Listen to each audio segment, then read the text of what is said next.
So what kind of personas do we have? Let's just quickly set this up. We have the regular Joe.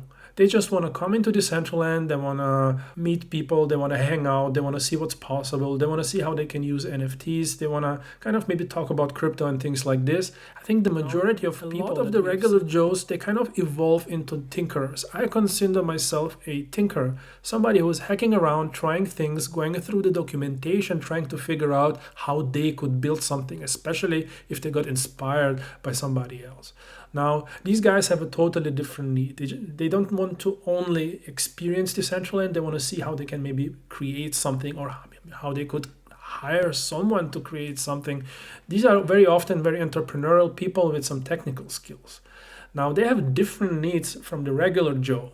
They want to maybe potentially customize something and just see if they can flexibly adjust certain things through UI, through drag and drop functionality, maybe through some basic learning on YouTube and implementation with tools like Blender. But this is already, the hardcore tinkers. So this tinkerer type is totally different from the regular Joe who doesn't want to build anything. Regular Joe is not even willing to upload a file to Decentraland for the most part. Maybe the regular Joe would be able to select something on the UI. Maybe he or she will be able to buy something in Decentraland, but they will not actually work with files or upload things. Now then there is also the devs and the coders in Decentraland, and the majority of the platform is built right now for devs and coders. I'm seeing a slight pivot towards tinkerers, maybe even regular Joes, but for the most part everything is developed for devs. They need a powerful infrastructure and development tools, and this is why they got SDK 7. This is why most of us have not been able to build on our lands, except for the hardcore tinkerers who managed to adopt Blender or managed to hire out some of these tasks. Now, I don't know if devs and coders are necessarily looking for business opportunities, but very often they are good enough to work with bigger businesses who want to have a presence in Decentraland, and that's why I mentioned that there wants maybe business opportunities. Hence, we also have these studio directories for people to find. Since I'm not a dev nor a coder, but more of a tinkerer, and honestly, I wouldn't mind being a regular Joe, to be honest. But I had to become a tinkerer because I got inspired. I will never be a dev or a coder unless AI tools will really elevate us to the next level. But then the tinkerer will become just a hardcore AI user, and I'm not sure what the devs and the coders will do, but that's a whole different discussion. Now the question is, knowing that we have these three different personas puts things into perspective, and I'm going to switch into the next slide here. There are three ways of building in Decentraland right now. Number one is using pre-built structures. Now I also added here those pre-built structures should have in-world utility. And this is a new idea that I would like to introduce here. For now, in Decentraland, there is no actual use for land or buildings. Like, you don't need land or buildings on land to achieve something inside Decentraland or to have some kind of advantage over people who don't own land. But there is no actual functionality to it. And I think we need to change this. We need to offer some kind of utility for owning land first, but also more importantly for owning a building it's built on top of this land. So these two elements are super important. So that's why I have this point number one, pre-built structures, and I'm going to come back to it in a minute, but let's quickly cover 2 and 3. Number 2, this is something that we've been able to do in the Legacy Builder tool. You pretty much either use the asset packs, drag and drop together some kind of scene. Most of the time it's not really good. And then you kind of use the option of uploading your own assets. You create your own asset packs. And this is where you become a tinkerer, because now you actually have to master a few skills to be able to do that, to create those assets, or at least to get those assets externally and make sure they are made to a certain specification to be used in Decentraland effectively. That is already really difficult to do for most people. Most people won't touch this. Everything I've built in Decentraland for me and for other people was always on this level. I provided the assets for them to upload via the tool. I gave them the information, what they need to know, how to upload, but I have made the assets in a way that they're complying with all of the limitations of the system. And this is the second way of putting up something in Decentraland, is using like these legacy builder tool functionality. I'm specifically talking about legacy builder tool because I really like that tool. It was simple, it had a good UI, it was easy to understand, there was no unnecessary fluff. And they had these smart objects. These smart objects are now also present. They've been kind of ported over into the Creation Hub environment, but they're essentially exactly the same tools. So it provided enough flexibility to not only put up a building, but also to make doors animated. Like you could click on a door and they would slide open. You could create an elevator that would go to a certain floor and come back. So some limited interactivity was possible. And I think at that level, it was almost enough to be sufficient. If you could add a little bit of music, if you could add a little bit of stream and video integration into these smart objects, that would have been enough for most tinkerers to enjoy Decentraland. Now let's remember that tinkerers is most of us, but the majority of people who came in were regular Joes. These are the first two personas. We've covered them, and I'm not going to go into the persona number 3 too much. They have the SDK 7. This is a handful of guys in Decentraland who are doing this type of development. They are building fully customized experiences with code. We haven't seen necessarily a lot of these in Decentraland because I think even for the devs, it's been kind of difficult. And this is why they created the SDK 7 to allow for more complex scene to be developed by devs. So now even for devs, it wasn't easy. They didn't have the right tools. Now, apparently, the tools are more sophisticated, so they can do more things with it. But for us, for the most part, it's irrelevant. We are stuck at level number 2, and we are trying to recruit people from level number 1.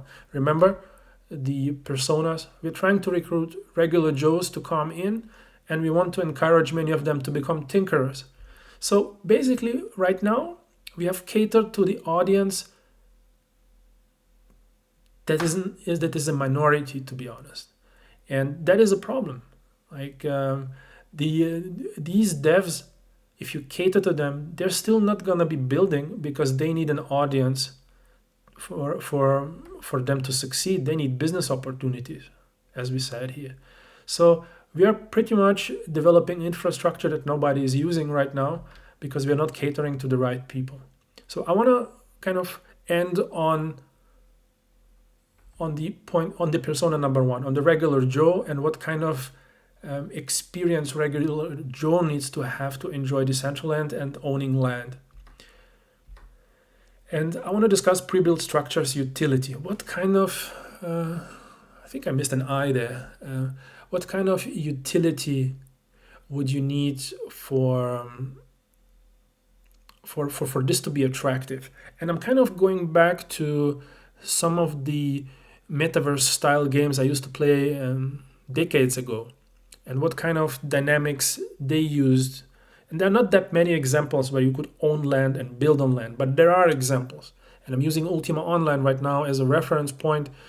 They used to have land plots that you can build on. This land was available for free, but most of it was occupied by everyone who could afford a deed. A deed was a building that you could place on land. Now, if you could afford a deed that you could buy in the store, and there was a limited number of types of deeds and sizes of deeds, but if you could afford one, you can go and try to place it anywhere in the world where you could find land, which you could almost not find. So the rarity there was really the free land and the price of the deed. Now, Decentraland works differently. You can actually purchase the land instead of trying to find an empty spot. But building here, on the other hand, is quote-unquote free. And I think we could make a change here. I think if you own land, you could have a limited selection of buildings that are fixed, that are coherent in design, maybe 3 different lines of buildings. Like in Decentraland, they used towers, villas, and castles. I don't know. There were these type of distinctions, and each lane would have three different sizes of buildings that would kind of be higher in status. The bigger it gets, the more expensive the deed would be. So it would be an extremely confined and limited set of buildings, and the whole map would consist of these same types of buildings.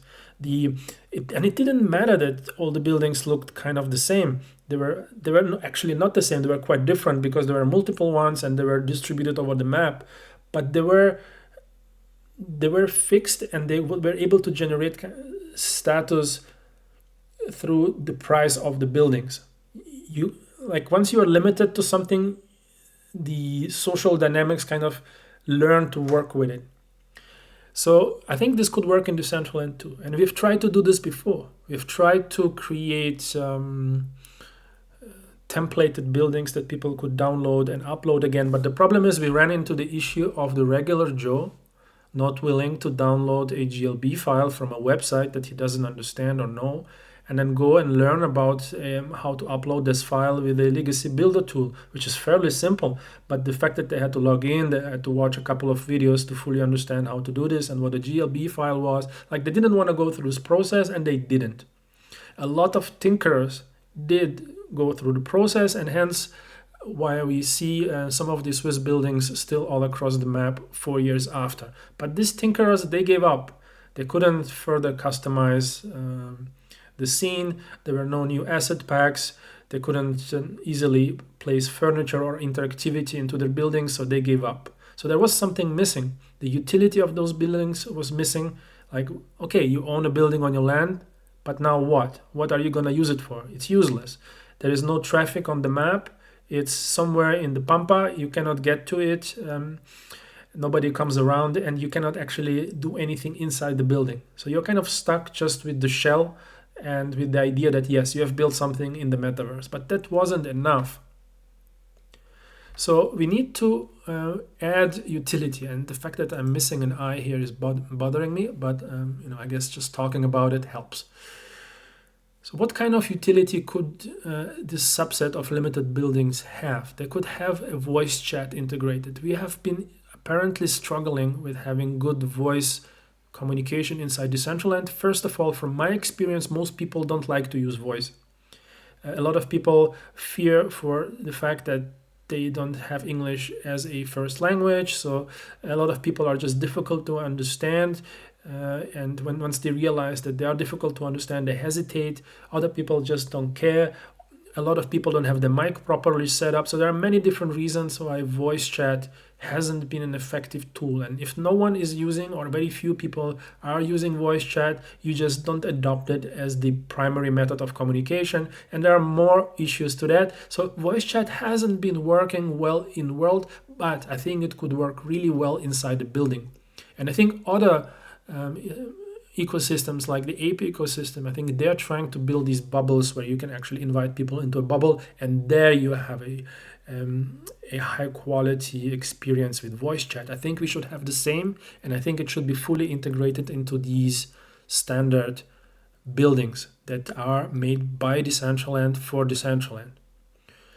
And owning those will allow you to access these chat functionalities, these social functionalities, and also the crowd management inside the chat room. Maybe even some business tools, presentation tools, just some of the stuff that we already have, but package it properly, optimize it properly for these buildings for various types of land sizes. Let's say 1, 2, 3, 6, 4, maybe even 9. Have a set for those standard sizes and let people use those. So I think this is something we can do. I've talked about chat room management. I think this is part of the voice chat. There should be just a possibility to moderate. Everyone was asking for these tools. Other centralized ecosystems are providing these tools. We should have them too, but we should have them in a controlled environment such as a building. And I think specifically in the standard buildings, devs and tinkerers will figure out a way of integrating those tools as a smart object later on if that's required. But we need utility for land ownership and building ownership specifically. Presentation screens, all kind of business communication. This all kind of goes into the subset of functionality that needs to be inside the building. I think this would be really cool to make this work. I think this will encourage people to get those buildings. I mean, it could even be that people would buy those buildings if they are provided as NFTs, let's say. Maybe they could be even collectible, and maybe there could be new versions of those coming out on the regular and make this kind of a thing. I don't know. This doesn't really matter. We just need to encourage people to own land and to build on it, and this is an amazing way of doing it, I believe. As to the tinkerers and as to the devs, I think they're gonna be fine. They've been always cared for first, especially devs and coders. Everything that will be built is kind of always automatically built for them. The tinkerer guys, I think they need some attention too. We've been on the right track with the legacy builder tool. The current tool is kind of a reiteration of the same, but there are no new assets, there are no new smart objects. Things are a bit clunky and they don't work really well. I've had multiple bugs with the new creator hub builder tool. Things like building height not being respected, things that worked in SDK 6 don't work in SDK 7. There is a lot of stuff to iron out if you want to make the tinkerers happy. But at this point, I would be more than happy to become a regular Joe, to get a regular building and use the social functionalities inside it. Hell, let's make a club building where people get all the functionality that everybody's using anyways, standardize it, make it easily accessible for anyone, even for regular Joes. I think there is a lot of opportunity here and we need to make a switch immediately. Guys, I'm really curious if this makes any sense to you. If you think this is a good idea, if you have addition to this, and I would really like to ask the foundation team to also respond. I know that you are integrating some of these ideas into your roadmap. We have just seen this recently with some of the points that you have integrated that we have talked about on Twitter before. If you think anything of this is useful, show us some love, mention it, talk about it, bring it into the map. Let's put it all the way up there on the to-do list. Adoption of building and land is a primary driver. It's visual. It's and it will provide utility in Decentraland, something we haven't had until now. And maybe we can even bind the mana into this whole ecosystem. All right, guys. This is it for now. I'm out.